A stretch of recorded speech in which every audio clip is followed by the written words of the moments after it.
কেদারনাথে ঘুরতে গেলে এই গোলকধাঁধা কিন্তু একদমই মিস করা চলবে না। গোলকধাঁধা বললাম তার কারণ এর ভেতরে ঢুকতে গেলে একটা অদ্ভুত ফিল হবে তোমাদের। ভেতরে ঢুকলেই দেখতে পারবে যে সমস্ত কথা ইকো হচ্ছে।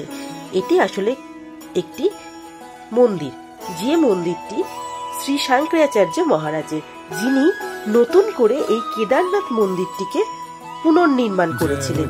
মন্দিরের ভেতরে ঢুকতেই দেখলাম মহামৃত্যুঞ্জয় মন্ত্রটি লেখা আছে, আর ভেতরে ঢুকে একটা অদ্ভুত সুন্দর ঠান্ডা অনুভূতি।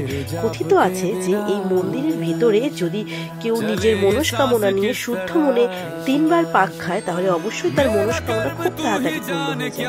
বিশাল বড় এই শঙ্করাচার্যের মূর্তিটি তোমরা দেখতেই পাচ্ছ বন্ধুরা।